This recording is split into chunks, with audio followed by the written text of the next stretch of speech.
जय माता दी मित्रों, कैसे हैं आप सभी। आशा करता हूँ मित्रों आप सभी अच्छे होंगे, स्वस्थ होंगे। मित्रों आज मैं आपको ये बताऊंगा कि भगत, तांत्रिक, ओझा, सोखा और सेवड़े और जो और भी जो तंत्र मंत्र के कार्य लोग करते हैं वो किस प्रकार से लोगों के बारे में जानकारी दे देते हैं। देखिए मित्रों, जानकारी कई तरीकों से दी जाती है। ठीक है, जैसे कि कोई लिख करके आपको जानकारी देता है। ठीक है, किसी भी पेपर के ऊपर कोई पेन से लिख करके आपको बता देता है कि आप फलानी जगह से आए हो, आपके साथ में फलानी शक्ति चल रही है, आपके ऊपर फलाना तंत्र किया गया है, फलाने आप फलाने घर में रहते हो, आप यहाँ रहते हो, आप वहाँ रहते हो, आपके घर का पता, बहुत सारी जानकारी लोग लिख करके बताते हैं। इसके अलावा कुछ लोग माला के ऊपर जानकारी देते हैं, माला से देख करके बताते हैं। ठीक है, उनके पास में चंदन की माला होती है और किसी के पास में रुद्राक्ष की माला होती है, किसी के पास में हकीक की माला होती है। तो माला के ऊपर भी लोग पूछा देखते हैं आपकी।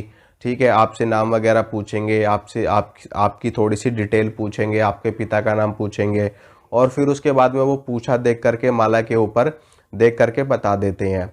इसके अलावा कुछ लोग अपने आज्ञा चक्र पे देख करके बताते हैं। जैसे कि आपके बारे में थोड़ी सी जानकारी ली, उन्होंने नाम वगैरह आपसे पूछा और आंखें बंद करके और अपनी दिव्य दृष्टि से वो लोग देख करके आपको बताते हैं। ठीक है, आज्ञा चक्र होता है, त्रिकुटी, भ्रिकुटी और दिव्य दृष्टि, ये चारों चीज़ें एक ही जगह से खुलती हैं। तो यहाँ से देख करके लोग बताते हैं। कुछ लोग साक्षात देवी देवताओं से बात करके आपको जानकारी देते हैं। जैसे कि सामने शक्ति खड़ी होती है या साइड में शक्ति खड़ी होती है या दाएं तरफ बाएं तरफ शक्ति खड़ी होती है, तो वो शक्ति जानकारी देती है सामने सामने, जैसे कि दो लोग आपस में बात करते हैं। इसी प्रकार से शक्ति भी सारी जानकारी देती है। इसके अलावा कुछ लोग वैसे जानकारी देते हैं कि जैसे देवी देवताओं की सवारी उनके ऊपर आ जाती है, उनके शरीर में शक्तियाँ प्रवेश कर जाती हैं और उनके गण आ जाते हैं, उनकी योगिनियाँ आ जाती हैं, उनके दूत आ जाते हैं और वो शक्तियाँ आकर के तब वो लोग आपकी जानकारी देते हैं। ठीक है, तो ये सारे तरीके हैं बताने के।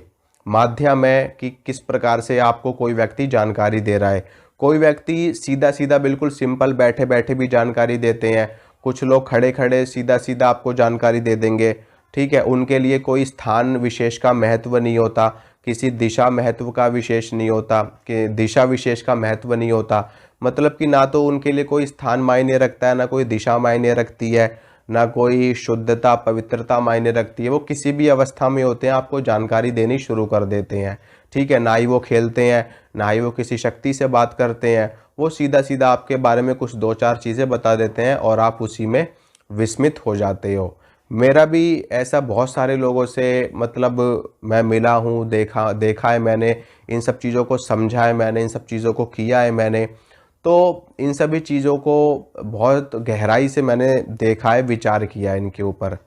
तो मैं आपको ये बताता हूँ, देखिए जो तरीके हैं लोगों के बताने के, सबका अपना अपना तरीका होता है बताने का। ठीक है, जैसे कि जैसे कि आपको कोई सब्जी बनाने के लिए कहा जाए।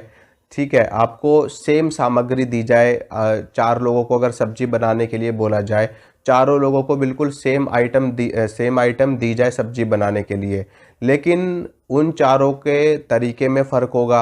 उन चारों को वो चारों लोग जब सब्जी बनाएंगे तो उनकी सब्जी के स्वाद में फ़र्क होगा।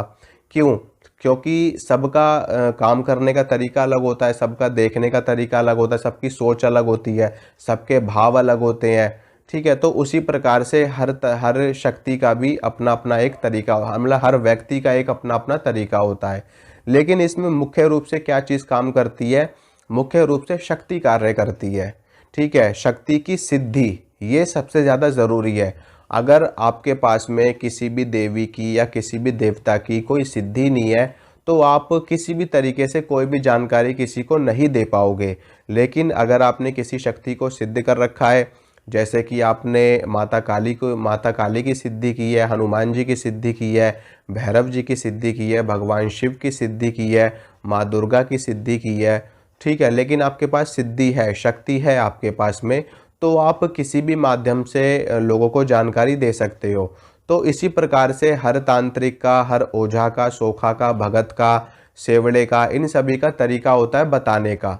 ठीक है, जैसा कि मैंने आपको बताया, कोई लिख के बताएगा, कोई बोल के बताता है, कोई सवारी लेके बताता है, तो कोई देवी देवताओं से बात करके बताता है, तो कोई अपने आज्ञा चक्र में देख करके बताता है, तो कोई दिव्य दृष्टि में देख करके बताता है, किसी के सामने कोई स्क्रीन खुलती है, ठीक है, किसी के सामने जैसे टेलीविज़न पे, जैसे टीवी पे सब कुछ चित्र आते हैं और वहाँ से आवाज़ें आती हैं, चित्र आते हैं, उसी प्रकार से कई लोगों को चीज़ें दिखाई देती हैं।